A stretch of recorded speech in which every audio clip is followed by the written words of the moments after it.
Bismillah, alhamdulillah. Mari bersama-sama kita sampaikan kepada Allah sebagai wujud syukur kita. Ketika sudah meninggal, baru nyari mana mobilnya itu sampai 2 jam belum dimandi. Ini kasihan. Makanya segera ini harus dilakukan secepatnya. Memandikan ini disampaikan Rasulullah sallallahu alaihi wasallam di ibnatihi idan ibda'na bimayaminiha wa mamadil wudu'i minha. Jadi disuruh mempersiapkan tempatnya. Ini kalau di kampung-kampung kita itu ada rombongan itu ya. Di situ sudah ada tempat mandi, sudah ada bengkel atau jadi mejanya itu komplit tempat mandikan itu sudah harus dipersiapkan. Ukuran ini kudu disiapkan. Nah, ibu-ibu yang kami hormati, ini untuk memandikan. Walaupun tidak ada aturan yang baku, bebas mau berapa kali siraman dipersilakan. Tapi di sini Rasulullah menganjurkan paling sedikit 5 kali 3 kali 5 atau lebih. Ini dalam gambar si mayit itu paling sedikit. Tapi kondisional, manakala ada masih kotoran, itu harus dibersihkan dulu. Dibersihkan dulu. Misalkan saya pernah memandikan jenazah penyakit kanker rahim. Masya Allah, bumudine itu tepak lungo. Nah, di sini makanya model itu udah jadi menungso. Bisa jadi dia punya hajat sendiri. Di kampung orang-orang yang komentar mudine tepak Madiun halo. Kelamaan, maka kita harus tancap tali mondo. Secepatnya kita gerak, sudah kemudian dibuka bisa. Ayo cepat gerak, sampai sesok tuh bisa kabeh. Nah, di sini. Kayak buyute, masya Allah. Kalau semua kotoran yang ada, waktu saya mandikan itu saya usap itu masih nempel ambulans setengah hari. Oh, ambulans itu kata pas kadang harus dek kembali ambulans. Itu kita saya sebutkan siapa boleh. Ini untuk pelajaran kita, itu diambil gambar dibersihkan sampai ambulans tek botol apa itu kok sini hijau itu tuh. Nah, kita tuh sekarang sampai konak itu belum ada lawan, tak boleh semangat. Masya Allah. Nah, ini kotorannya harus dibersihkan dulu. Semua kotoran yang ada di tubuhnya dibersihkan dulu, baru kita mulai memandikan. Nah, ini ibu yang kami hormati. Untuk mobil, siapapun, artinya mobil itu ya siapapun yang memandikan jenazah itu harus menutupi aibnya. Bu, tidak boleh membuka cerita. Masya Allah, aku tidak boleh. Apa nanti ngomong masalah orang itu, masalah sekali gawang-gawang loh. Tidak boleh, Bu. Makanya dilarang keras kita membuka auratnya, harus ditutup. Masih nyawi ini harus dibawa anduk atau kain. Jangan dikasih ke pintu aku tak buka, dia tidak boleh. Dia mau saya buka doa rupanya ya, yang boleh modelnya ada sekitar 11. Itu kita kata Rasulullah, manur salam mayyita fakatana alaihi ghafarallahu lahu arba'ina marrah. Siapa yang bisa menutupi aibnya si mayit, siapa yang bisa menutupi aibnya si mayit, maka Allah akan mengampuni dia 40 kali. Itu jaminan. Maka sebagai kedusiwan sekali lagi jangan pernah cerita tentang apa yang ada di tubuh si mayit. Ini hati-hati.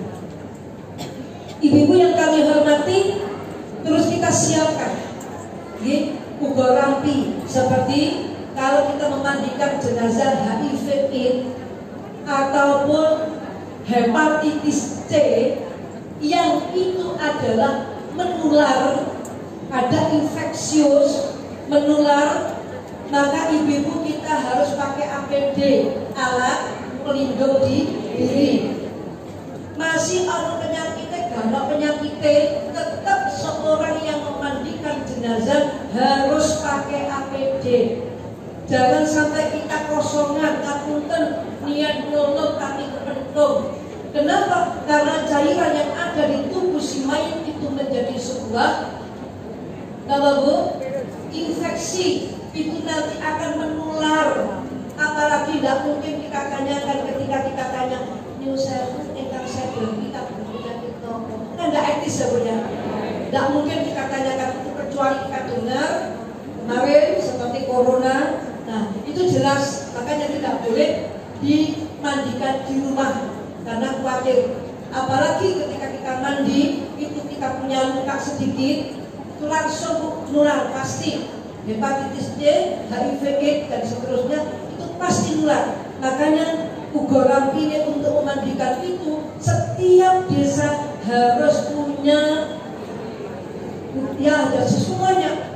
Apa itu tempat memandikan yang dimana itu terdiri dari sterilis, itu dikasih lubang 2 kanan kiri, ada kemiringan sedikit supaya tidak kiprat, dan ini dikasih selat yang langsung ke drainase atau got supaya kita tidak cipratan. Maka APD itu adalah satu-satunya cara bagaimana kita bisa menghindari penularan. Naudzubillah min syarri dzalik. Rata-rata model gak gelem kok dene yo cekal-cekal. Nah, tetap itu rata-rata. Nggih, kita pakai jas hujan kalau tidak ada, paling murah jas hujan, tidak punya PD, nggih, bisa jadi kita harus pakai apa itu? Handscoon ya, handscoon, sarung tangan, kita juga pakai kacamata, nggih, kayak wong ngelas masalah pakai besi mayu dan pakai ngelas. Ini adalah untuk antisipasi supaya apa? Supaya selamat kita. Maka kalau jas hujan ini ada kesaknya. Ini untuk kapas supaya nggak boleh rame-rame. Saya jual kapas itu saya jual aja, nggak boleh. Tenang. Jangan motor selamat. Modusnya orang ini mau menjeruk berkeluar lah ini. Ya Allah, jangan. Dia bukan sudah ini kita pergunakan untuk baca sholawat, baca inna anzalna, inna aqaina, pokoknya ini harus ada dzikir. Itu yang penting buat kita. Maka ibu-ibu yang kami hormati, proses daripada memandikan jenazah. Ayo mungkin ini karena saya tadi sebetulnya punya bukunya, karena saya mulai 2007 melatih memandikan jenazah seperti ini. Itu dipoket oleh Bras itu untuk melatih kemana-mana, terus muslimah Perwatas Kabupaten Sidoarjo dan di Angkatan Laut, di desa-desa, di kecamatan-kecamatan, sampai di Surabaya, di dekat Surabaya, di Mojokerto juga minta saya untuk memberikan TOT, training of trainer tentang tajhizul jenazah atau merawat jenazah. Dan insya Allah 2 bulan lagi saya punya program di Muslimat Kabupaten Sidoarjo untuk kembali menyampaikan terkait dengan cara memandikan jenazah. Kenapa? Karena ini penting bagi orang-orang yang memang menganggap penting. Karena memang betul-betul penting, tidak hanya kewajibannya untuk mudir, tapi semuanya berkewajiban untuk belajar memandikan jenazah. Maka ibu-ibu yang kami hormati, setelah sudah si payung ini kita letakkan di amben, upayakan jangan dipangku. Halo? Bukan karena kita tidak sayang kepada si mayat, katakan ibu kita. Aku biasa digendong ibuku, sakit mati tak gendong, tak kusik, tak bocor, tidak boleh. Kenapa? Karena satu terkait dengan kesehatan. Tadi hubungannya dengan kesehatan, bahwa semua cairan yang keluar dari tubuh si mayat itu adalah infeksius, menular. Yang kedua, bahwa itu tidak menjamin kebersihan dan kesucian, karena nanti Yusuf ada kotor si mayit itu nanti akan mengenai yang memandikan. Tidak boleh, sudah ada dikasihkan tempat, gitu. Maka kenapa kalau ada amben, gitu, sehingga tadi ada serang-serangnya tadi yang langsung serang, airnya menuju ke drainase atau got. Nah, di sini ibu-ibu kita dikasih apa itu bantalan itu ya, ada 3 sampai 4 bantalan supaya tidak kena dengan air yang sudah bekas mengalir. Pertama kita membersihkan kotorannya dulu, kita bersihkan semuanya, lalu ada niat. Apa niat pertama?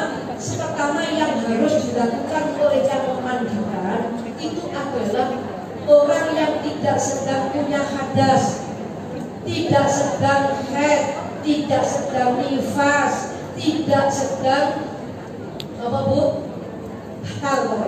Upayakan supaya tidak bakal suci, harus suci. Harus suci. Ini upayakan. Terus setelah wudhunya itu adalah niatnya sunnah. Jangan apa niatnya wudhu? Nawaitul wudhu'a. Mari bersama-sama. Nawaitul wudhu'a lihadihil mayyitati. Biraf'il hadasil asghari. Nah, sunnatan lillahi ta'ala itu wudhu pertama atau masnunatan lillahi ta'ala. Bisa diulang sendiri? Ayo, nawaitul wudhu'a nawaitul wudhu'a lihadihil mayyitati biraf'il hadasil asghari masnunatan lillahi ta'ala. Itu wudhu pertama. Jadi ini mewakili wudhunya mayit. Makanya nawaitul wudhu'a lihadihil mayyitati. Setelah itu kita niat memandikan. Kalau tadi wudhu biraf'il hadasil asghari, yang kedua memandikan nawaitul ghusla. Monggo, nawaitul ghusla lihadihil mayyitati biraf'il hadasil akbari. Terus fardhu kifayatin lillahi ta'ala. Itu yang bikin kadang-kadang lupa atau kadang-kadang kita memang tidak peduli, terus malas. Jangan ya. Kita ulang lagi niatnya memandikan nawaitul ghusla lihadihil mayyitati liraf'il hadasil akbari fardhu kifayatin lillahi ta'ala. Maka kenapa kok ini ada kata betul liraf'il hadasil akbari, kok menghilangkan hadas gede? Karena hadas kecil, hadas wudhu hanya bisa menghilangkan hadas kecil saja. Adapun untuk hadas besar itu bisa hilang dengan mandi. Dan kenapa mayat ini harus liraf'il hadasil akbari? Karena ada kasus seperti ini, ketika memandikan jenazah, istrinya meninggal, ini dilebokno nek gone tempat memandikan, suaminya ini bengok-bengok, "Bumutin, Pak, bagi Pak, kenapa Pak?" "Boten Bu, ngapunten, niku bojo kula brek ramas saudara mboten kula." Allahu Akbar. Tidak perlu seperti itu Bu, memalukan. Makanya ibu-ibu, halo, nek mari ngono ndak kakek ramaso. Dadak wis piye? Aduh, dadak iki lha aja. Bu, tak boleh. Makanya dipercepat untuk melakukan mandi junub. Nawaitul ghusla li hadhil mayyitati li rafil hadasil akbari. Ini sudah gugur semuanya. Andaikan dia belum jinabat, gugur. Andaikan dia belum haid, itu tadi belum suci haid, gugur. Andaikan dia belum suci nifas sudah gugur karena ada kalimat lirafil hadasil akbari, semuanya sudah nifas. Itu ibu-ibu yang kami hormati, yang kami muliakan, memandikan. Terus setelah bersih kita kasih sampo dan sabun yang mengandung antiseptik. Cari sabun seperti contohnya Lifebuoy dan seterusnya, seperti itu. Terus setelah bersih sudah di balik kanan dan kiri, ini di perut ini ditekan sedikit biar kotorannya keluar. Nggak usah gelero kok, untuk di perut sedikit lah, samping-sampingnya dikeluarkan. Kenapa? Ibu yang kalian hormati, supaya tidak ada sisa waktu, tapi tetap itu hanya sebatas dohirnya saja. Tak berarti terus parang di lepok kayak gitu, tak usah. Yang dohir dibaca saja, seperti orang diganti yang cukup. Kalau ada keluar lagi, bikin dibersih. Siapkan kresek supaya gak keteteran baju bekas yang terpakai tadi. Semua kotoran kapas-kapas sudah siap dengan tempat kresek. Setelah itu bersih sudah, tidak ada masalah, bersih, kuku-kukunya bersih, kabel bersih, selesai. Nah, di sini ada wudhu lagi, Bu. Ada wudhu lagi. Kalau memang dia terkena HIV itu atau hepatitis D, itu setelah kita kasih mandi ada kapur barus, ya, ditambahi dengan apa, Bu? Klorin. Klorin itu semacam hydrin. Kalau usah pakai HCl, bocor. Cukup itu. Lalu untuk kembang bagaimana? Ibu-ibu, bunga itu untuk pewangi. Kalau klorin itu adalah untuk menghilangkan tidak sekedar bau, ini untuk infeksi, untuk membunuh kuman-kuman yang ada. Andai kan kalau kembang, terus kamera klorin itu bolong karena kembang, karena selalu kan gak buka, bukan nanti kamu gak mau, nek gak ono gak usah ngoyo. Boleh gopong meyakini bahwa kembang itu harus ada sampai kubur kelak, gak boleh. Ingat tadi harus disegerakan, gak boleh ditunda-tunda. Setelah itu selesai sudah, ibu-ibu diandui, harus ada siap kandung dan seterusnya. Saya jojok ini sopok supaya tidak terjadi sebuah pemahaman. Saya jojok kudu dulure. Engkau mainnya batal, keliru. Halo? Main itu tidak batal, tapi sing batal sing jojok. Nek duduk mahromin, wong sing jojok kudu iki batal kudune.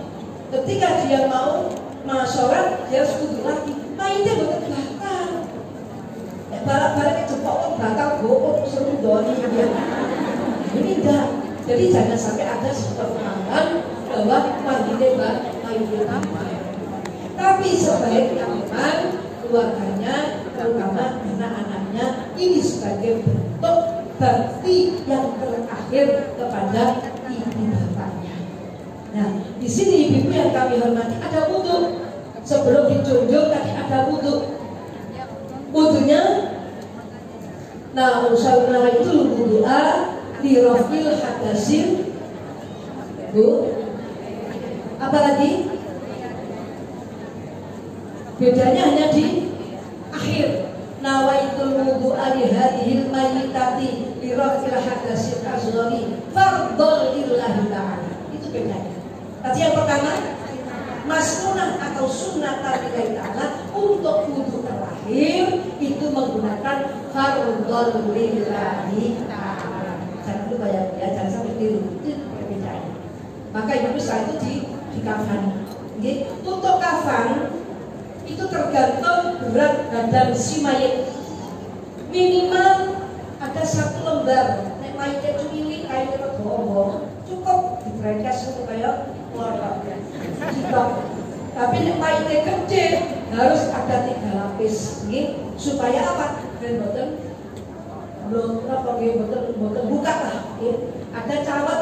Kalau cawat itu siapkan 5 kali. Kalau sekarang nggak usah cawat, pakai pepes besar dulu ya. Itu supaya kalau ada cairan ada dibolongi kain kafan. Kalau ada luka, misalkan diabetes atau kanker payudara atau apa, nyuwun sewu itu semua dikasih kapas bu, diplester supaya tidak kelihatan penyakitnya. Naudzubillahi. Kalau di sini mengeluarkan terus ada misalkan ada darah atau kekerasan, itu masih keluar saja keluar. Maka kita bikinkan bola-bola kapas, kita masukkan, telinga dan seterusnya. Bahkan sampai di bawah ini kalau memang tidak ada softtek, ya ada kain sama kapas dibungkus satu-satu. Nah kalau tidak bisa dikasih plastik, kasih plastik untuk hepatitis C dan untuk HIV, corona kemarin wajib menggunakan plastik untuk supaya menghindari hal-hal yang tidak kita inginkan. Maka setelah itu ibu-ibu yang kami hormati, kita misalkan ada kain seperti jilbabnya ibu-ibu yang biasa segi 4, itu kita bikin segitiga, kita potong, bulunya aja sedikit dibuka supaya bisa masukkan ke bayi. Kalau laki-laki tidak pakai baju, langsung cuma sarung saja cukup. Kalau laki-laki sarung terus ada punten apa pembungkus tadi sampai 3 lapis. Yang penting gak ketok kain. Kalau perempuan ada baju, ada baju.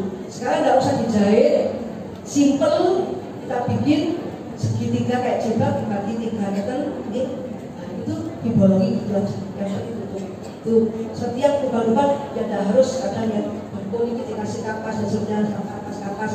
Dan itu adalah hal yang biasa dilakukan oleh setiap orang yang punya. Andai kan tidak punya kapas, nggak ada kapal. Kenapa?